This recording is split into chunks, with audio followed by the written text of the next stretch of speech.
ಅದಿನ್ನೂ ನಿಮ್ಮ ಮರಿಬೇಕಂದಷ್ಟೆಲ್ಲ ಅದು ಜಾಸ್ತಿ ಆಗ್ತಾಯಿತ್ತು, ಆ ಫೀಲಿಂಗ್ಸ್ ಇನ್ನೂ ಜಾಸ್ತಿ ಆಗ್ತದವು. ಹಲೋ ನಮಸ್ತೆ. ನೀವೇನಾದರೂ ನಿಮ್ಮ ವ್ಯಕ್ತಿಯ ಹಿಡನ್ ಫೀಲಿಂಗ್ಸ್ ಅಥವಾ ಅವ್ರು ಮುಚ್ಚಿಟ್ಟಂಥ ಭಾವನೆಗಳನ್ನ ತಿಳ್ಕೊಬೇಕಂದ್ರೆ ಸ್ಕಿಪ್ ಮಾಡ್ಲಂಗೆ ಪೂರ್ತಿ ವಿಡಿಯೋನ ನೋಡಿರಿ. ಯಾಕಂದರೆ ಯಾವ ಕಾರ್ಡು ನಿಮ್ಗೆ ಒಂದು ಮೋಟಿವೇಶನ್ ಕೊಡ್ಬೋದು, ಅಥವಾ ಯಾವ ಕಾರ್ಡು ನಿಮ್ದು ಒಂದು ರಿಲೇಷನ್ಶಿಪ್ಪಿಗೆ ಹೆಲ್ಪ್ಫುಲ್ ಆಗ್ಬೋದು, ಯಾವುದಾದ್ರೂ ಒಂದು ಸತ್ಯಗಳು ನಿಮಗೆ ಗೊತ್ತಾಗ್ಬೋದು, ಒಂದು ಸರ್ಪ್ರೈಸಿಂಗ್ ಆಗಲಿ ನಿಮಗೆ ಕಾರ್ಡ್ಸ್ ಆನ್ಸರನ್ನು ಕೊಡ್ಬೋದು. ಸೊ ಯಾರ ಬಗ್ಗೆ ನೀವು ಭಾಳ ಯೋಚನೆ ಮಾಡ್ತಿದ್ದೀರಿ, ಯಾರನ್ನ ನೀವು ಪ್ರೀತಿ ಮಾಡ್ತಿದ್ದೀರಿ, ಆ ವ್ಯಕ್ತಿನ ನಿಮ್ಮಿಂದ ಏನು ಮುಚ್ಚಿಟ್ರು, ಏನು ಬಚ್ಚಿಟ್ರು ಭಾವನೆಗಳನ್ನು, ಕೆಲವೊಂದು ಸತ್ಯಗಳು ಏನಾದ್ರು ಹೊರಗೆ ಬರ್ತಾವಂತ ಈ ರೀಡಿಂಗ್ ಒಳಗೆ ನೋಡೋಣಂತ. ಸೊ ಯಾವ ವ್ಯಕ್ತಿನ ನೀವು ಯೋಚನೆ ಮಾಡ್ತಿದ್ದೀರಿ, ಯಾವ ವ್ಯಕ್ತಿನ ನೀವು ಪ್ರೀತಿ ಮಾಡ್ತಿದ್ದೀರಿ, ಆ ವ್ಯಕ್ತಿಗೆ 3 ಸಲ ಹೆಸರು ಹೇಳ್ಕೊಳ್ರಿ, ಅದ್ರ ಜೊತೆ ನಿಮ್ಮ ಹೆಸರನ್ನ ಹೇಳ್ಕೊಳ್ರಿ 3 ಸಲ. ಓಕೆ, ಡೀಪಾಗಿ 3 ಟೈಮ್ಸ್ ಬ್ರೀದ್ ಮಾಡಿರಿ. ಅಂದರೆ ಎನರ್ಜಿ ಜೊತೆಗೆ ನೀವು ಅಲಾನ್ ಆಗ್ತೀರಿ. ಸೊ ಇವತ್ತು ನಾ ಬರೀ ಒರಾಕಲ್ ಕಾರ್ಡ್ಸ್ ಅಷ್ಟೇ ತೊಗೊಂಡೇನೆ, ನೋ ಟ್ಯಾರೋಸ್ ಟುಡೇ. ಸೊ ಅವರ ಮುಚ್ಚಿಟ್ಟ ಭಾವನೆಗಳ ಅಥವಾ ಹಿಡನ್ ಫೀಲಿಂಗ್ಸ್ ಏನದಾವು, ನಿಮ್ಗೇನೋ ಹೇಳೋದಿತ್ತವರು ಹೇಳಿಲ್ಲ, ಅದೇನಂತ ಇವತ್ತು ನೋಡೋಣಂತ. ಸೊ ಯಾಕಂದ್ರೆ ಕೆಲವೊಂದು ಸಲ ಎಲ್ಲನೂ ಬಾಯ್ ಬಿಟ್ಟು ಹೇಳೋಕ್ಕಾಗಲ್ಲ, ನಾವು ಅರ್ಥ ಮಾಡ್ಕೋಬೇಕಾಗ್ತದೆ. ಆ ಅರ್ಥನ ಮಾಡ್ಕೊಂಡಿಲ್ಲ ಅಂದಾಗ ನಮ್ಮ ರಿಲೇಷನ್ಶಿಪ್ ಒಳಗೆ ಕಿರಿಕಿರಿಗಳು ಸ್ಟಾರ್ಟ್ ಆಗ್ತಾವೆ, ಮಿಸ್ಅಂಡರ್ಸ್ಟ್ಯಾಂಡಿಂಗ್ ಸ್ಟಾರ್ಟ್ ಆಗ್ತಾವೆ, ಡಿಫ್ರೆನ್ಸ್ ಆಫ್ ಒಪಿನಿಯನ್ ಸ್ಟಾರ್ಟ್ ಆಗತ್ತೆ. ಓಕೆ, ಒಂದು ಒಳ್ಳೇದೊಂದು ರಿಲೇಷನ್ಶಿಪ್ ಇದ್ದಿದ್ದು ನಿಮಗೆ ಗೊತ್ತಿಲ್ದಂಗೆ ಅದು ಯಾಕಪ್ಪ ಹಿಂಗೆ ಆಯ್ತು ಅಂತ ನಿಮ್ಗೆ ಅನ್ನಿಸ್ಬೋದು. ಓಕೆ, ಸೊ ಇಲ್ಲಿ ನೀವು ತಿಳ್ಕೊಂಡ್ರಿ ಅಂದ್ರೆ ನಿಮ್ಮ ವ್ಯಕ್ತಿ ನಿಮ್ಗೆ ನಿಜವಾಗ್ಲೂ ಏನು ಹೇಳ್ತಿದಾರಂತ ನಿಮಗೆ ಗೊತ್ತಾಗುತ್ತೆ, ಅವ್ರ ಮನಸ್ಸೊಳಗೆ ಏನೈತಿ ಅಂತ ಗೊತ್ತಾಗುತ್ತೆ. ಸೊ ಯಾರಾದರೂ ನಿಮ್ಮ ವ್ಯಕ್ತಿಗಳು ನಿಮ್ಮಿಂದ ದೂರ ಹೋಗ್ಯಾರ, ನೋ ಕಾಂಟ್ಯಾಕ್ಟಿಗೆ ಹೋಗ್ಯಾರ, ನಿಮ್ಮನ್ನು ಬಿಟ್ಟು ಹೋಗ್ಯಾರ ಅಂತಂದ್ರೆ ಕೆಲವೊಂದು ವಿಷಯಗಳನ್ನ ನಿಮ್ಗೆ ಹೇಳೋಕ್ಕಾಗಲ್ಲ ಅವರು, ಅದು ಹೇಳಿದ್ರೆ ನಿಮಗೆ ಹರ್ಟ್ ಆಕತಿ, ಹಾಗಾಗಿ ನಾನು ದೂರ ಹೋಗ್ತಿದ್ದೀನಿ ಅಂತ ನಿಮ್ಮ ವ್ಯಕ್ತಿ ನಿಮ್ಗೆ ಹೇಳೋಕ್ಕಿಲ್ಲ ಇಷ್ಟಪಡ್ತಿದ್ದಾರೆ. ಈ ರಿಲೇಷನ್ಶಿಪ್ ಒಳಗೆ ಅವ್ರಿಗೆ ಅವ್ರ ಫ್ರೀಡಮ್ಮ ಭಾಳ ಇಂಪಾರ್ಟೆಂಟ್ ಅನ್ನಿಸ್ತು, ಇದ್ರೊಳಗೆ ಫ್ರೀಡಮ್ ಸಿಗಲಿಲ್ಲ ಅಂತ ಅವ್ರಿಗೆ ಅನ್ನಿಸ್ತು, ಸ್ವತಂತ್ರ ಇದ್ದಿಲ್ಲ ಈ ರಿಲೇಷನ್ಶಿಪ್ ಒಳಗೆ ಅಂತ ಅವ್ರಿಗೆ ಅನ್ನಿಸ್ತು. ಸೊ ಹಾಗಾಗಿ ಅವರು ನನ್ನ ಫ್ರೀಡಮ್ಮ ಭಾಳ ಇಂಪಾರ್ಟೆಂಟ್ ಅಂತ ಅವ್ರಿಗೆ ಅನ್ನಿಸ್ತಾ ಐತಿ. ಓಕೆ, ಯಾರ್ಯಾರ ರಿಲೇಷನ್ಶಿಪ್ ಒಳಗೆ ನೀವು ವ್ಯಕ್ತಿ ಯಾಕೋ ನಿಮ್ಮ ಜೊತೆಗೆ ಮಾತಾಡಕತ್ತಿಲ್ಲ, ಯಾಕೋ ಸ್ವಲ್ಪ ಡಿಸ್ಟೆನ್ಸ್ ಮಾಡ್ಕೊತಿದಾರೆ ಅಂದ್ರೆ ಸ್ವಲ್ಪ ವಿಚಾರ ಮಾಡಿರಿ. ಅವ್ರಿಗೆ ನೀವು ಸ್ಪೇಸ್ ಕೊಡ್ತಿದ್ದೀರಾ, ಅವ್ರದ್ದು ಪರ್ಸ್ನಲ್ ಸ್ಪೇಸ್, ಅವ್ರಿಗಾಗಿ ಒಂದು ಟೈಮನ್ನು ನೀವು ಜೀಲಿ ಅಪ್ನಿ ಜಿಂದಗಿ ಅಂತೀವಲ್ಲ ಹಂಗೆ ಸ್ವಲ್ಪ ಟೈಮ್ ಕೊಡೋದನ್ನು ಕಲೀರಿ.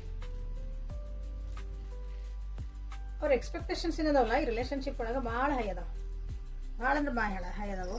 ಸೊ ಆ ಎಕ್ಸ್ಪೆಕ್ಟೇಷನ್ಸ್ ಎಲ್ಲ ನೀವು ಅದನ್ನು ಫುಲ್ಫಿಲ್ ಮಾಡೋಕ್ಕೆ ನಿಮ್ಮ ಕೈಯಿಂದ ಸಾಧ್ಯನಾ, ಅದು ಸಾಧ್ಯ ಇಲ್ಲ ಅಂತ ಅವ್ರಿಗೆ ಅನ್ನಿಸ್ತಾ ಐತೆ. ಓಕೆ, ಅದನ್ನು ನಿಮ್ಗೆ ಅವ್ರು ಹೇಳಿರ್ಬೋದು, ಅಥವಾ ನೀವು ಅದನ್ನು ಲೈಟಾಗಿ ತೊಗೊಂಡಿರ್ಬೋದು, ಸೀರಿಯಸ್ ಆಗಿ ತೊಗೊಂಡಿರ್ಲಿಕ್ಕಿಲ್ಲ ಅವ್ರು ಹೇಳಿದ ವಿಷಯಗಳನ್ನು. ಬಟ್ ಅವರು ಎಕ್ಸ್ಪೆಕ್ಟೇಷನ್ಸ್ ಭಾಳ ಇಟ್ಕೊಂಡಾರ ನಿಮ್ಮ ಒಂದು ಈ ರಿಲೇಷನ್ಶಿಪ್ ಒಳಗೆ ನಿಮ್ಮ ಕಡೆಯಿಂದ. ಈಗೀಗ ಅನಿಸ್ತದವ್ರಿಗೆ ಅಂದ್ರೆ ನೀವು ಅದನ್ನೆಲ್ಲ ಫುಲ್ಫಿಲ್ ಮಾಡೋಕೆ ನಿಮ್ಮ ಕೈಯಿಂದ ಸಾಧ್ಯ ಆಗಕತ್ತಿಲ್ಲನೋ ಅಂತ ಅನಿಸ್ತೈತಿ. ಬಟ್ ಅದನ್ನೆಲ್ಲ ಹೇಳಿದ್ರೆ ನೀವೆಲ್ಲ ಹರ್ಟ್ ಮಾಡ್ಕೊತೀರ ಅನ್ನೋದು ಒಂದವ್ರಿಗೆ, ಹಾಗಾಗಿನೇ ಸ್ವಲ್ಪ ಡಿಸ್ಟೆನ್ಸ್ ಮೇಂಟೈನ್ ಮಾಡ್ತಿದಾರ ನೋಡ್ರಿ ನಿಮ್ಮಿಂದ. ಸೊ ಇಷ್ಟೆಲ್ಲ ಆಗಿದ್ಮೇಲೆ ಅವರು ನಿಮ್ಗೆ ಏನು ಸಿಗಬೇಕಾಗಿತ್ತಲ್ಲ ಅಂದ್ರೆ ರೆಸ್ಪೆಕ್ಟ್, ಕೇರ್, ಅದನ್ನು ಅವರಿಗೆ ಗೊತ್ತು ನಿಮಗೆ ಕೊಡಕತ್ತಿಲ್ಲ ಅಂತಂದ್ರೆ ನಿಮ್ಗೆ ಏನು ಡಿಸರ್ವ್ ಮಾಡ್ತೀರಾ ಆ ರೆಸ್ಪೆಕ್ಟ್ ಅವ್ರಿಗೆ ಕೊಟ್ಟಿಲ್ಲ ನಿಮ್ಗೆ, ಅಥವಾ ನೀವೇನು ಲವ್ ಕೇರ್ ಡಿಸರ್ವ್ ಮಾಡ್ತೀರ ಅದನ್ನು ಅವ್ರು ನಿಮಗೆ ಕೊಟ್ಟಿಲ್ಲ ಅವ್ರಿಗೆ ಗೊತ್ತದ ನನ್ನ ತಪ್ಪು ಅಂತಂದು. ಬಟ್ ಸ್ಟಿಲ್ ಅದನ್ನು ಹೇಳೋಕ್ಕೂ ಆಗಲ್ಲ, ಯಾಕಂದ್ರೆ ನೀವು ಅವ್ರಿಗೆ ಏನು ಬೇಕಲ್ಲ ಅದನ್ನು ಎಕ್ಸ್ಪೆಕ್ಟೇಷನ್ಸ್ ಫುಲ್ಫಿಲ್ ಮಾಡಿಲ್ಲ ಅಂದಾಗ ಅವರಿಗೆ ಒಂಚೂರು ಹಿಂದೇಟು ಹಾಕ್ತಾರೆ. ಹೋಗಿ ರಿಲೇಷನ್ಶಿಪ್ನ ಮುಂದೆ ಹೋದ್ರೆ ಹಿಂಗೆ ಅಡ್ಜಸ್ಟ್ ಮಾಡ್ಕೊತ ಹೋಗ್ಬೋದನಪ್ಪ, ನಾ ಏನೋ ಅಂದ್ಕೊಂಡಿದ್ದೆ ಅದಿಲ್ಲಿ ಸಿಗಕತ್ತಿಲ್ಲ ಅಂತ ಅನ್ನಿಸ್ತಾ ಐತೆ. So these are the hidden feelings, ಅವರು ಬಚ್ಚಿಟ್ಟಿದಂಥದ್ದು ನಿಮ್ಮ ಮುಂದೆ ಹೇಳ್ಕೊಳ್ಳಾರ್ದಂಥದ್ದು. ಇದನ್ನು ತಿಳ್ಕೊಂಡ್ರಿ ಏನಂದ್ರೆ ನಿಮ್ಮ ರಿಲೇಷನ್ಶಿಪ್ನ ಸುಧಾರಿಸ್ಕೊಳ್ರಿ ಅಂತ ಅಷ್ಟೇ ಇದೆ. ಓಕೆ, ಕೆಲವೊಂದು ಮಿಸ್ಟೇಕು ಆಗ್ಯಾವು ನಿಮ್ಮ ವ್ಯಕ್ತಿ ಕಡೆಯಿಂದ, ಅವ್ರೇನು ಭಾಳ ಇದು ಅಂತ ಹೇಳಂಗಿಲ್ಲ, ಕರೆಕ್ಟ್ ಅದಾರ ಅಂತಂದು. ಬಟ್ ಈ ಸಲ ಅವರು ಈಗೋ ಇಶ್ಯೂಸ್ ಬಂದಾವ ಇಲ್ಲಿ, ಹಾಗಾಗಿ ನಾ ಸಾರಿ ಕೇಳೋಕ್ಕೂ ತಯಾರಿಲ್ಲ ನಿಮ್ಮ ವ್ಯಕ್ತಿ, ಅದನ್ನು ಒಪ್ಕೊಳಕ್ಕೂ ತಯಾರು ಆಗಂಗಿಲ್ಲ ನಿಮ್ಮ ವ್ಯಕ್ತಿ ಈ ಸಲ. ಓಕೆ, ಅದನ್ನು ನೀವು ಇಲ್ಲಿ ಎಕ್ಸ್ಪೆಕ್ಟ್ ನೀವು ಮಾಡಬೇಡ್ರಿ ಅಂತ ಅವ್ರು ಹೇಳ್ತಿದಾರೆ. ಈ ಸಲ ನನ್ನ ಕಡೆಯಿಂದ ನೀವು ಸಾರಿ ಎಕ್ಸ್ಪೆಕ್ಟ್ ಮಾಡಬೇಡ, ನಾನು ಆಗಲ್ಲ ಪ್ರತಿ ಸಲ ಹಿಂಗೆ ಮಾಡೋಕ್ಕೆ, ಸಾರಿ ಕೇಳೋಕ್ಕೆ, ನಂದೇ ತಪ್ಪಂತ ಒಪ್ಕೊಳಕ್ಕಾಗಲ್ಲ. ಸೊ ಯಾರಾದರೂ ನೀವು ಎಕ್ಸ್ಪೆಕ್ಟ್ ಮಾಡ್ತಿದ್ದೀರಿ ನಿಮ್ಮ ವ್ಯಕ್ತಿ ಕಡೆಯಿಂದ ಒಂದು ಸಾರಿ ಅವ್ರದ್ದು ಮಿಸ್ಟೇಕ್ ಅಂತ ತಿಳ್ಕೊಳ್ಳಿ ಮಾಡಲಿ ಅಂತಂದು. ಸೊ ನಿಮಗೆ ಅರ್ಥ ಆಗೈತಲ್ಲ, ಅರ್ಥ ಆಗೈತಿ, ಮುಗೀತು. ಅವ್ರದ್ದು ಏನು ಮಾಡ್ತಿದಾರೋ ನೋಡ್ರಿ ಅಷ್ಟೇ, ನೀವು ಅದನ್ನು ಎಕ್ಸ್ಪೆಕ್ಟು ಮಾಡೋಕ್ಕೆ ಹೋಗ್ಬೇಡ್ರಿ. ಇಂದ ಅವ್ರ ಸೀಕ್ರೆಟ್ಸ್ ನಿಮಗೆ ಭಾಳಷ್ಟು ಗೊತ್ತದಾವು, ಬಟ್ ಸ್ಟಿಲ್ ಅವ್ರ ಕಡೆ ಇನ್ನೂ ಸೀಕ್ರೆಟ್ಸ್ ಅದಾವೆ, ನಿಮಗೆ ಗೊತ್ತಿಲ್ಲದ ವಿಷಯಗಳು ಅವ್ರು ನಿಮ್ಮ ವ್ಯಕ್ತಿ ಬಗ್ಗೆ ಭಾಳ ಅದಾವೆ. ಓಕೆ, ಎಲ್ಲನೂ ನಿಮ್ಮ ಮುಂದವರು ಹೇಳಕ್ಕೆ ಆಗಲ್ಲ. ಅವರು ಹೇಳ್ಬೇಕಂತಲೇ ಇದ್ರೆ ಅನಿಸ್ತೈತಿ, ಅವ್ರ ಫ್ಯಾಮಿಲಿ ಫ್ರೆಂಡ್ಸ್ ನಿಮ್ಮ ಬಗ್ಗೆ ಕೆಲವೊಂದು ಒಪಿನಿಯನ್ಸನ್ನು ಕೊಟ್ರೆ ಒಪಿನಿಯನ್ ಕೊಟ್ಟಿದ ಮೇಲೆ ನಿಮ್ಮ ಮೇಲೆ ಇರುವಂಥ ಒಂದು ಭಾವನೆಗಳು, ನಿಮ್ಮ ರಿಲೇಷನ್ಶಿಪ್ ಒಳಗಿರೋ ಒಂದು ಬಾಂಧವ್ಯ ಏನತ್ತಲ್ಲ ಸ್ವಲ್ಪ ಚೇಂಜ್ ಆಯ್ತು. ಯಾರ್ಯಾರಿಗೆ ಹಿಂಗೆ ಆಯ್ತು ನೋಡ್ರಿ. ಇದಕ್ಕಿಂದಾಗ ನಿಮ್ಮ ವ್ಯಕ್ತಿ ಚೇಂಜ್ ಆದ್ರು. ಭಾಳ ಚೆನ್ನಾಗಿದ್ರಿ, ಭಾಳ ಚಲೋ ಇದ್ರಿ, ಭಾಳ ಚಂದ ಇದ್ವಿ, ಭಾಳ ಕೇರ್ ಮಾಡ್ತಿದ್ರು. ಬಟ್ ಸಡನ್ನಾಗಿ ಏನೋ ನನ್ನ ಬಗ್ಗೆ ನೆಗೆಟಿವ್ ಮಾಡಕತ್ರು. ನನಗೆ ಗೊತ್ತೇ ಇಲ್ಲ ಯಾಕೆ ಹಿಂಗೆ ಆತ ಅನ್ನೋದು ನಿಮ್ಗೆ ಯಾರಿಗೂ ಅನಿಸಿದ್ರೆ. ಸೊ ಇಲ್ಲೇ ಬೇರೆ ಕಡೆಯಿಂದ ಒಂದು ಫೀಡ್ ಬಂದೈತಿ ನಿಮ್ಮ ಬಗ್ಗೆ. ಆಗ ಬೇರೆಯವರು ನಿಮ್ಮ ಬಗ್ಗೆ ಒಪಿನಿಯನ್ಸ್ ಕೊಟ್ಟಾರಲ್ಲ, ಸೊ ಆ ಒಪಿನಿಯನ್ಸಿಂದ ನಿಮ್ಮ ರಿಲೇಷನ್ಶಿಪ್ ಇಲ್ಲಿ ಚೇಂಜ್ ಆಗೈತಿ ಅಂತ ಹೇಳ್ಬೋದು. ಸೊ ರೊಮ್ಯಾನ್ಸ್ ಒರಾಕಲ್ನಿಂದ ನಿಮ್ಗೆ ಹಿಡನ್ ಫೀಲಿಂಗ್ಸ್ ಏನು ಬರ್ತದವು, ನಿಮ್ಮ ವ್ಯಕ್ತಿ ನಿಮ್ಗೆ ಏನು ಮುಚ್ಚಿಟ್ಟ ಭಾವನೆಗಳನ್ನೆಲ್ಲ ತೋರಿಸ್ಕೊಡ್ತದಾರಂತ ನೋಡೋಣ ಅಂತ. ಸೊ ಇನ್ನೂ ಯಾರ್ಯಾರು ಸಬ್ಸ್ಕ್ರೈಬ್ ಮಾಡ್ಕೊಂಡಿಲ್ಲ ಸಬ್ಸ್ಕ್ರೈಬ್ ಮಾಡ್ಕೊಳ್ರಿ. ಸಬ್ಸ್ಕ್ರೈಬ್ ಮಾಡ್ಕೊಂಡರಿಗೂ return viewers and first time ನೋಡ್ತಿರೋರು ಎಲ್ಲರಿಗೂ thank you for your love and support. ಇದೇ ರೀತಿ ಸಪೋರ್ಟ್ ಮಾಡ್ತಿರ್ರಿ. Release your ex, engagement, stay optimistic about your love, romantic feelings, reconciliation, calling your soulmate. Retreat ಮಾಡೋಕೆ try ಮಾಡ್ತಾರೆ ನಿಮ್ಮ ವ್ಯಕ್ತಿ. ರಿಟ್ರೀಟ್ ಅಂದರೆ ವಾಪಸ್ ಬಂದು ಇದನ್ನು ಸರಿ ಮಾಡ್ಕೋಬೇಕಂತ ಅವ್ರಿಗೆ ಐತಿ. ಓಕೆ, ಇದಕ್ಕೆ ಇನ್ನೊಂದು ಚಾನ್ಸ್ ಕೊಡಬೇಕು, ಇನ್ನೊಂದು ಸಲ ನಾನು ಈ ರಿಲೇಷನ್ಶಿಪ್ ಒಳಗೆ ಇರಬೇಕು, ಅಥವಾ ಏನಾದ್ರು ಕಿರಿಕಿರಿ ಆಗಿದ್ರೆ ಅದನ್ನು ಸರಿ ಮಾಡ್ಕೋಬೇಕು. ಬಟ್ ಸಾರಿ ಮಾತ್ರ ಎಕ್ಸ್ಪೆಕ್ಟ್ ಮಾಡಬೇಡ್ರಿ ಅವ್ರ ಕಡೆಯಿಂದ. ಓಕೆ, ಹಂಗಂದು ಅವ್ರು ವಾಪಸ್ ಬಂದಾಗ ನೀವು ಹಳೆಯ ವಿಷಯಗಳನ್ನೆಲ್ಲ ಮಾತಾಡೋಂಗಿಲ್ಲ. ಅದು ಎನರ್ಜಿ ಡ್ರೈನ್ ಮಾಡ್ತದೆ ಅವರಿಗೆ. ನೀವು ಹಂಗೆ ಮಾಡಿದ್ದೀನಿ, ಅದಕ್ಕೆ ತಪ್ಪು ಮಾಡಿದ್ದೀನಿ, ಹಿಂಗೆ ಅಂದಿದ್ದೀನಿ, ಅದಕ್ಕೆ ಏನು ಸಾರಿನ ಕೇಳಿಲ್ಲ, ನಿನ್ಗೇನು ಅನ್ನಿಸ್ಲಿಲ್ಲ ಇಂಥವೆಲ್ಲ ನೀವು ಕೇಳಿದ್ರಲ್ಲಿ ಏನಾಗತ್ತಂದ್ರೆ ಅವ್ರ ಎನರ್ಜಿ ಮತ್ತೆ ಹಿಂಚಾಕೊಂಡು ಹೋಗತ್ತೆ. ಸೊ ಅದನ್ನು ನೀವು ಇಲ್ಲೇ ಬಿಡ್ಬೇಕಾಗತ್ತೆ. ನಿಮ್ಮ ಜೀವನದಾಗ ಯಾರಾದರೂ ಬೇರೆ ಇದ್ದರು ಅಂದ್ರೆ ನಿಮ್ಮಿಬ್ಬರು ನಡು ಬಂದು ನಿಮಗೊಂದು ತೊಂದರೆ ಕೊಡೋ ಅಂಥವ್ರು ನಿಮ್ಗೆ ಯಾರು ಅನಿಸಿದ್ರೆ ಅಂಥವ್ರನ್ನೆಲ್ಲ ನೀವು ಇಲ್ಲಿ ಅವ್ರ ಮುಂದೆ ಮಾತಾಡೋಂಗಿಲ್ಲ. ಸೊ ಒಂದು ಕಮಿಟ್ಮೆಂಟ್ ಕೊಡ್ಬೇಕಂತೈತಿ. ನಿಮ್ಮನ್ನು ಅವ್ರು ಸೋಲ್ಮೇಟನು ಅಂತ ಅನ್ಕೊತಾರ. ಓಕೆ, ರೀಕನ್ಸಿಲೇಷನ್ನ ಮಾಡ್ಕೋಬೇಕಂತನೂ ಅದಾರ. ಓಕೆ, ಯಾಕಂದರೆ ಸದ್ಯ ಒಳಗೆ ಅವರಿಗೆ ಒಂದು ನಿಮ್ಮ ಬಗ್ಗೆ ಭಾಳ ರೊಮ್ಯಾಂಟಿಕ್ ಫೀಲಿಂಗ್ಸ್ ಬರ್ತದವು. ಓಕೆ, ಒಂದು ಈ ರಿಲೇಷನ್ಶಿಪ್ ಬಗ್ಗೆ ಒಂದು ಪಾಸಿಟಿವ್ ಆಗಿ ಯೋಚನೆಗಳು ಬರ್ತದವ ಅಂತ ಹೇಳ್ಬೋದು. ಪಾಸಿಟಿವ್ ಆಗಿ ಥಿಂಕಿಂಗ್ ಸ್ಟಾರ್ಟ್ ಮಾಡ್ಯಾರ ಈ ರಿಲೇಷನ್ಶಿಪ್ ಬಗ್ಗೆ. ಓಕೆ, ಈಗ ಅವರಿಗೆ ಯಾಕೆ ಹಿಂಗೆ ಮೊಮ್ಮಕ್ಕಳು ಸ್ಟಾರ್ಟ್ ಮಾಡಿದ್ರು ನೋಡೋಣ ಅಂತ. ಕೆಲವೊಂದು ವಿಷಯಗಳನ್ನು ಅವರು ಕಂಟ್ರೋಲ್ ಮಾಡೋಕ್ಕಾಗಲ್ಲ. ಓಕೆ, ಜೀವನದಾಗ ಕೆಲವೊಂದು ವಿಷಯಗಳನ್ನು ನಾವು ಕಂಟ್ರೋಲ್ ಮಾಡೋಕ್ಕಾಗಲ್ಲ. ಸೊ ಈಗ ಗೊತ್ತಾಗೈತಿ. ಯಾಕಂದ್ರೆ ನಿಮ್ಮ ಪಾಡಿ ನೀವು ಆರಾಮದಿರ ಅನ್ನಿಸ್ತೈತಿ. ನೀವು ಇದ್ದಾರ ಇರಪ್ಪ ಬೆಟರ್ ಬಿಡವ. ಓಕೆ, ಯಾವುದೇ ಜನರ ತೊಗೋಬೇಡ್ರಿ. ಹೆಣ್ಮಕ್ಳು ಗಂಡ್ಮಕ್ಳು ಅಂದರೆ ಎನರ್ಜಿ ಎಷ್ಟು ಪೇಕ್ ಮಾಡಿರಲಿ. ಓಕೆ, ಇನ್ನೂ ರೀಡಿಂಗ್ ನೋಡ್ತಿದ್ದೀರಿ ಅಂದ್ರೆ ಸೊ ನಿಮಗಿಲ್ಲ ರೀಕನ್ಸಿಲ್ ಆಗೋಷ್ಟು ಚಾನ್ಸಸ್ ಭಾಳ ಅದಾವು. ಯಾರು ಇಲ್ಲಿವರೆಗೂ ರೀಡಿಂಗ್ ನೋಡ್ತಿದ್ದೀರಿ, ಸೊ ಮೈ ವಿಶಸ್ ರೀಕನ್ಸಿಲೇಷನ್ ನಿಮ್ಮದು ಲಘು ಆಗಲಿ. ಅಂದರೆ ನೀವಿಬ್ಬರು ಮತ್ತೆ ಒಂದಾಗಿ ಸೇರಿ ನೀವಿಬ್ಬರು ಏನಾದರೂ ಕಿರಿಕಿರಿಳಿದ್ರೆ ಅದು ಸರಿ ಆಗಲಿ ಅಂತ ನಾನಿಲ್ಲೇ ಭೈರವಿ ಹತ್ರ ಬೇಡ್ಕೊತೀನಿ. ಇಲ್ಲಿವರೆಗೂ ನೀವು ರೀಡಿಂಗ್ ನೋಡಿದ್ರಿ ಅಂದರೆ ಪೂರ್ತಿಯಾಗಿ ಸ್ಕಿಪ್ ಮಾಡಿಲ್ಲ ಅಂದರೆ ಸ್ಕಿಪ್ ಮಾಡಿದ್ರೆ ನೋಡಿರಿ ಇವೆಲ್ಲ ವಿಷಯಗಳು ಹೋಗ್ತಾವೆ. ಪೂರ್ತಿ ಸರ್ಪ್ರೈಸಿಂಗ್ ಆಗಿರ್ಬೋದು. ನೀವೇನೋ ಮುಗಿದು ಹೋಗ್ತಿ ರಿಲೇಷನ್ಶಿಪ್ ಅಂದ್ಕೊಂಡಿರಿ, ಬಟ್ ಆ ವ್ಯಕ್ತಿ ವಾಪಸ್ ಬರ್ಬೇಕಂತ ಅಂದ್ಕೊಂಡ್ರೆ ನೀವು ಅಂದ್ಕೊಂಡಿದ್ರಿ, ಆಗಲೇ ನೋಡಿದ್ರಿ ಅವ್ರು ಭಾಳ ನೆಗೆಟಿವ್ ಆಗಿ ಸ್ವಲ್ಪ ಯೋಚನೆ ಮಾಡ್ತಿದ್ರು. ಬಟ್ ಈಗ ಅವ್ರಿಗೆ ಅನ್ನಿಸ್ತಾ ಐತೆ ಇದನ್ನ ಇನ್ನೂ ಸರಿ ಮಾಡ್ಕೊಳೋ ಚಾನ್ಸಸ್ ಭಾಳ ಐತೆ ನನಗೆ ಅಂತ. ಕೆಲವೊಂದು ವಿಷಯಗಳನ್ನ ನಾನು ಕಂಟ್ರೋಲ್ ಮಾಡೋಕ್ಕಾಗಲ್ಲ. ಯಾಕಂದ್ರೆ ಎಲ್ಲ ನಮ್ಗೆ ಹೆಂಗೆ ಬೇಕು ಹಂಗೆ ಇರೋಕ್ಕಾಗಲ್ಲ ಜೀವನದಾಗ. ಕೆಲವೊಂದು ಲೈಫ್ ಲೆಸನ್ಸನ್ನ ಕಲಿಬೇಕಾಗೈತಿ. ನಿಮ್ಮನ್ನು ಅವ್ರಿಗೆ ಮರೆಯೋಕ್ಕಾಗಕತ್ತಿಲ್ಲ. ನಿಮ್ಮ ಜೊತೆಗೆ ಒಂದು ಪ್ರೀತಿ ವಿಶ್ವಾಸ ಏನಿತ್ತಲ್ಲ ಅದು ಬಾಂಡಿಂಗ್ನ ಅವರಿಗೆ ಒಟ್ಟು ಮರೆಯೋಕ್ಕಾಗಕತ್ತಿಲ್ಲ. ಅದಿನ್ನೂ ನಿಮ್ಮ ಮರಿಬೇಕಂದಷ್ಟೆಲ್ಲ ಅದು ಜಾಸ್ತಿ ಆಗ್ತಾಯಿತ್ತು. ಆ ಫೀಲಿಂಗ್ಸ್ ಇನ್ನೂ ಜಾಸ್ತಿ ಆಗ್ತದೆ. ಓಕೆ, ಹಾಗಾಗಿ ವಾಪಸ್ ಬರ್ತದಾರ ನಿಮ್ಮ ವ್ಯಕ್ತಿ. ನನ್ನ ಜೊತೆಗೆ ಅದಾರ್ರಿ ಅವರು. ಹೆಂಗೆ ವಾಪಸ್ ಬರ್ತಾರೆ, ಮಾನಸಿಕವಾಗಿ ನಿಮ್ಮ ಜೊತೆಗೆ ಮತ್ತೆ ಕನೆಕ್ಟ್ ಆಗೋಕ್ಕೆ ನೋಡ್ತಾರೆ. ಓಕೆ, ರೀಕನ್ಸಿಲೇಷನ್ ಅಂದ್ರೆ ಮಾನಸಿಕವಾಗಿ ನೀವು ಭಾವನೆಗಳನ್ನು ಒಂದಾಗಬೇಕು. ನೀವು ಜೊತೆಗೆ ಕುಂತೀರಿ, ಜೊತೆಗೆ ಓಡಾಡಕತ್ತೀರಿ, ಜೊತೆಗೆ ನೀವು ಕೆಲಸ ಮಾಡ್ತಿದ್ದೀರಿ ಅಂದ್ರೆ ಅಲ್ಲಿ ಏನೂ ಫೀಲಿಂಗ್ಸ್ ಇಲ್ಲ, ನಿಮ್ಗೊಂದು ಕನೆಕ್ಷನ್ ಇಲ್ಲ ಅಂದ್ರೆ ನೀವು ಒಂಥರ ದೂರ ಇದ್ದಂಗೆ ಅದ, ನೋ ಕಾಂಟ್ಯಾಕ್ಟ್ ಒಳಗಿದ್ದಂಗೆ. ಸೊ ಇದು ಇಲ್ಲಿ ಸೋಲ್ಮೇಟ್ ಎನರ್ಜಿ ಅಂತ ಅವರಿಗೆ ಅನ್ನಿಸ್ತಾ ಐತಿ. ಓಕೆ, ನಾನು ಸೋಲ್ಮೇಟ್ ಬರಲಿ ನನ್ನ ಜೀವನದಾಗ ಅಂತ ನಾನು ಇಷ್ಟೆಲ್ಲ ಬೇಡ್ಕೊಳಕತ್ತಿದ್ದೆ. ಸೊ ನೀವೇ ಯಾಕೆ ಆಗಿರಬಾರ್ದು ಅಂತ ಅವ್ರಿಗೆ ಒಂದು ರಿಯಲೈಸೇಷನ್ ಬರ್ತಾ ಐತಿ. ಯಾಕಂದ್ರೆ ಇಷ್ಟೆಲ್ಲ ಕಿರಿಕಿರಿ ಆಗಿದ ಮೇಲೆ ಅವ್ರಿಗೊಂದು ನಿಜವಾದ ಭಾವನೆಗಳಿಗೆ ಒಂದು ಅರ್ಥ ಬರ್ತಾಯಿದೆ ಅಂತ ಹೇಳ್ಬೋದು. ಅಥವಾ ಅದು ದೂರ ಇದ್ಮೇಲೆ ಅಂದ್ರೆ ಬೆಲೆ ಗೊತ್ತಾಕತ್ತೆ ಅಂತ ಹೇಳ್ತಾರಲ್ಲ, ಹಂಗೆ ಅವ್ರಿಗೀಗ ಅರ್ಥ ಆಗ್ತಾ ಇರ್ತದೆ. ಸೊ ಕೆಲವೊಂದು ವಿಷಯ ಅವ್ರು ಏನಾದಾರಲ್ಲ ಭಾಳ ಯೋಚನೆ ಮಾಡೋದು ಬ್ಯಾಡ. ಈ ಸಲ ತಾನಾಗಿ ಏನು ಅನ್ಫೋಲ್ಡ್ ಆಕ್ಕವಲ್ಲ ಆಗಲಿ, ತಾನಾಗಿ ಗೊತ್ತಾಗಲಿ ಕೆಲವೊಂದು ವಿಷಯಗಳು. ನಾನು ಅನ್ಕೊಂಡಿದ್ದು ಸುಳ್ಳು ಆಗಿರ್ಬೋದು ಅಂತ ನಿಮ್ಮ ವ್ಯಕ್ತಿಗೆ ಅನ್ನಿಸ್ತಾ ಐತಿ. ಸೊ ಇಲ್ಲೇ ರೀಕನ್ಸಿಲೇಷನ್ ಅಂತ ನೀವು ಇಲ್ಲೇ ಕ್ಲೇಮ್ ಮಾಡ್ಕೊಳ್ರಿ, ಎಂಗೇಜ್ಮೆಂಟ್ ಅಂತ ಮಾಡ್ಕೊಳ್ರಿ. First before that I release my X, ಅಥವಾ ಎಕ್ಸ್ ಇನ್ ದ ಸೆನ್ಸ್ ನಿಮ್ಮ ಹಳೆ ಎನರ್ಜಿನ ನೀವು ತೆಗೆದು ಹಾಕಬೇಕು.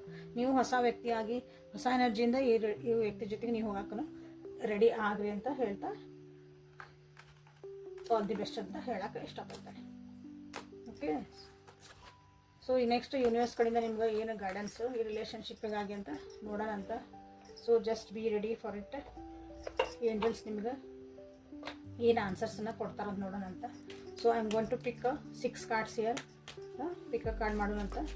ಯಾವುದಾದ್ರೂ ನಿಮ್ಗೆ ಕ್ವಶನ್ಸ್ ಇದ್ರೆ ಈ ರಿಲೇಷನ್ಶಿಪ್ ಬಗ್ಗೆ ಏನಾದರೂ ತಿಳ್ಕೊಬೇಕಂತಂದ್ರೆ ಏಂಜಲ್ಸ್ ಕಡೆಯಿಂದ ಏನು ಆನ್ಸರ್ಸ್ ಬರ್ತಾವೆ ನೋಡೋಣ. ಇಂಟ್ಯೂಟಿವ್ಲಿ ಪಿಕ್ ಮಾಡಿರಿ. ಓಕೆ, ಸೊ ಅದು ನಿಮ್ಗೊಂದು ಪರ್ಸ್ನಲ್ ಆದಂಥ ಒಂದು ಮೆಸೇಜ್ ಆಗಿಬಿಡ್ತೈತಿ ಅಥವಾ ಒಂದು ಗೈಡೆನ್ಸ್ ಆಗೋದು. ಸೊ ಹೆದರೋ ಅವಶ್ಯಕತೆ ಏನಿಲ್ಲ. ಏನು ಬರ್ತದೆ ಅದನ್ನು ಆಕ್ಸೆಪ್ಟ್ ಮಾಡ್ಕೊಳೋದು ಕಲೀರಿ. ಯಾಕಂದ್ರೆ ಭಾಳ ಜನ ಜನರಲ್ ರೀಡಿಂಗ್ ಮಾಡಿರಿ, ಕಲೆಕ್ಟಿವ್ ರೀಡಿಂಗ್ ಮಾಡಿರಿ ಅಂತ ಹೇಳ್ತೀರಿ. ಓಕೆ, ಯಾಕಂದ್ರೆ ನೀವು ಪಿಕ್ ಮಾಡೋಕೆ ನಿಮ್ಗೆ ಏನು ನಾ ಪಿಕ್ ಮಾಡಿದ್ರೆ ಏನಾಗತ್ತೋ ಏನೋ, ಅದ್ರಾಗ ಏನು ಬರ್ತೈತೋ ಏನೋ. ಸೊ ಏನಾರ ಬರಲಿ ಅದನ್ನು ತೊಗೊಳಕ್ಕೆ ನೀವು ರೆಡಿ ಆಗಬೇಕು. ಓಕೆ, ಸೊ ಇಲ್ಲೇ 1 2 3 4 5 6. ಓಕೆ, ಒಂದೇ ಕಾರ್ಡ್ ಆರಿಸ್ಕೋಬೇಕಂತ ಏನು ರೂಲ್ಸ್ ಇಲ್ಲ. 6 ಕಾರ್ಡ್ನು ಬೇರೆ ಬೇರೆ ಕ್ವಶನಿಗೆ ಬೇರೆ ಬೇರೆ ಸಿಚುವೇಶನ್ಗೆ ನೀವು ಆರಿಸ್ಕೊಳ್ರಿ. ಸೊ ವಿಡಿಯೋ ಪಾಸ್ ಮಾಡಿರಿ, ಆರಾಮ ರಿಲ್ಯಾಕ್ಸ್ ಆಗಿ ಸೆಲೆಕ್ಟ್ ಮಾಡ್ಕೊಳ್ರಿ. ಸೊ ಕಾರ್ಡ್ ನಂಬರ್ 1 ಏನು ಬಂತ ನೋಡೋಣ. ರಿಕವರಿ.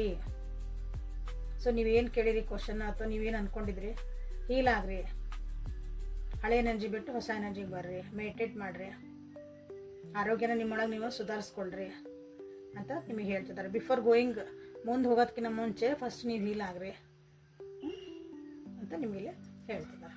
ಸೊ ರಿಕವರಿ ಅಂತ ನೀವು ಇಲ್ಲೇ ಕ್ಲೇಮ್ ಮಾಡ್ಕೋಬೋದು. Card number 2, no need to worry. ಭಾಳ ವರಿ ಮಾಡ್ಕೊಂಡಿದ್ರಿ, ನನಗೇನೋ ಆಗಕತ್ತಿಲ್ಲ, ಯಾಕೋ ಕೆಲಸ ಆಗಕತ್ತಿಲ್ಲ, ಯಾಕೋ ನಿಂತ್ಬಿಟ್ಟೈತಿ ನನ್ನ ಕೆಲಸ ಅಂತ ನಿಮಗೇನೋ ಅನ್ಸಕತ್ತಿದ್ರೆ ಭಾಳ ವರಿ ಮಾಡ್ಕೊಬೇಡ್ರಿ. ಎಲ್ಲ ಸರಿಯಾದ ಟೈಮಿಗೆ ಅದು ಆಗ್ತದವು. ಸೊ ಅಂದರೆ ಯೂನಿವರ್ಸ್ ನಿಮ್ಮ ಸಲುವಾಗಿ ಇಲ್ಲಿ ಕೆಲಸ ಮಾಡ್ತಾ ಐತಿ. So no need to worry. So ಆರಾಮಾಗಿರ್ರಿ, ರಿಲ್ಯಾಕ್ಸ್ ಆಗಿರ್ರಿ, ಆರಾಮಾಗಿರ್ರಿ ಅಂತ ನಿಮ್ಗೆ ಹೇಳ್ತಿದ್ದಾರೆ. ಥ್ಯಾಂಕ್ ಯು ಅಂತ ಒಂದು ಗ್ರ್ಯಾಟಿಟ್ಯೂಡನ್ನು ನೀವು ಕಳಿಸ್ರಿ ನಿಮ್ಮ ಯೂನಿವರ್ಸಿಗೆ.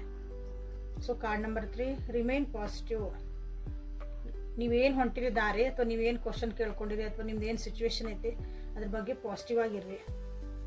ಡಿಸ್ಟ್ರಾಕ್ಷನ್ಸ್ ಬರ್ತಾವೆ ಅಂದ್ರೆ ಆ ಕಡೆ ಈ ಕಡೆ ನಿಮ್ಮನ್ನು ನಿಮ್ಮ ಡಿಸಿಷನ್ಸ್ ಅಲ್ಲಾಡ್ಸೋವಂಥವು ಕೆಲವೊಂದು ಸಂಗತಿಗಳು ನಡಿಬೋದು, ಯಾರೋ ಏನೋ ಹೇಳ್ಬೋದು. ಬಟ್ ರಿಮೈನ್ ಪಾಸಿಟಿವ್, ಎಲ್ಲ ಒಳ್ಳೇದಾಗ್ತಾ ಐತಿ ನಿಮಗೆ. ಆ್ಯಕ್ಚುಲಿ ನೀವೇನು ಅಂದ್ಕೊಂಡಿಲ್ಲ ಅದಕ್ಕೆಲ್ಲ ಸರಿಯಾದ ಒಂದು ರಿಸಲ್ಟ್ ನಿಮಗೆ ಸಿಗ್ತಾ ಐತಿ ಇಲ್ಲಿ. ಓಕೆ, ದೇವ್ರು ನಿಮಗೆಲ್ಲ ಕೊಡೋಕೆ ರೆಡಿ ಆಗ್ತದನ. ಜಸ್ಟ್ ಬಿ ಪಾಸಿಟಿವ್ ಅಂತ ನಿಮ್ಗೆ ಹೇಳ್ತಿದ್ದಾರೆ. Okay, so thank you for the abundance ಅಂತ ನೀವಿಲ್ಲಿ ಕ್ಲೇಮ್ ಮಾಡ್ಕೊಳ್ರಿ. ಐ ಆಮ್ ಪಾಸಿಟಿವ್ ಅಂತಲೂ ಮಾಡ್ಕೊಳ್ರಿ. ಕಾರ್ಡ್ ನಂಬರ್ 4ಗೆ choose a new direction. Mostly same repeated ಒಂದು ಪ್ಯಾಟರ್ನ್ ಒಳಗೆ ನೀವು ಹೊಂಟಿರಿ ಅನಿಸತಿ. ನೀವೇನು ಕೇಳ್ಕೊಂಡಿರಿ ಅದ್ರ ಬಗ್ಗೆ. ಸೊ ಆ ಪ್ಯಾಟರ್ನನ್ನು ನೀವು ಇಲ್ಲಿ ಚೇಂಜ್ ಮಾಡಿರಿ. ಮಾಡಿದ್ದ ಸೇಮ್ ತಪ್ಪುಗಳನ್ನು ನೀವು ಮಾಡ್ತಿದ್ದೀರಿ. ಎಕ್ಸಾಂಪಲ್ ಹೇಳ್ತೀನಿ. ಸೊ ನಿಮ್ಮ ವ್ಯಕ್ತಿ ನೋ ಕಾಂಟ್ಯಾಕ್ಟಿಗೆ ಹೋಗ್ಯಾರಂದ್ರೆ ನೀವು ಮೊದಲು ಮೆಸೇಜ್ ಮಾಡ್ತೀರಿ, ಕಾಲ್ ಮಾಡೋಕೆ ಹೋಗ್ತೀರಿ, ನೀವು ಮೊದಲು ಸ್ಟೆಪ್ ತೊಗೊಳಕ್ಕೆ ಹೋಗ್ರಿ. ಈ ಪದೇ ಹಿಂಗಾಗತ್ತಂದ್ರೆ ನಾನು ಫಸ್ಟ್ ಹೆಜ್ಜೆ ಇಟ್ಟೇನ್ರಿ ಅಂದಾಗ ಸೊ 1-2 ಹೆಜ್ಜೆ ಹಿಂದಿಡ್ರಿ. ಈ ಸಲ ಸುಮ್ಮನಾಗ್ರಿ, ಅವ್ರ ಕಡೆಯಿಂದ ಏನು ಬರ್ತೈತಿ ಅಂತ ನೋಡ್ರಿ. ಇಲ್ಲರಿ ಅವ್ರು ಎಷ್ಟೇ ಮೆಸೇಜ್ ಮಾಡಿದ್ರು ನಾ ಮೆಸೇಜೇ ಮಾಡಲ್ಲ ಅಂದರೆ ಈ ಸಲ ಮಾಡಿ ನೋಡ್ರಿ. ಸೊ ವಯಸ್ಸ ವರ್ಷ 2 ಅಂದರೆ ಒಂದು ಉದಾಹರಣೆ ನಾನು ಜಸ್ಟ್ ಹೇಳಿದ್ದೆ. ಸೊ ಹಂಗೆ ಹೊಸದೊಂದು ಡೈರೆಕ್ಷನ್ ನೀವು ಚೂಸ್ ಮಾಡ್ಕೊಳ್ರಿ. ಬೇರೆ ರೀತಿಯಾಗಿ ಯೋಚನೆ ಮಾಡೋದನ್ನು ಕಲೀರಿ.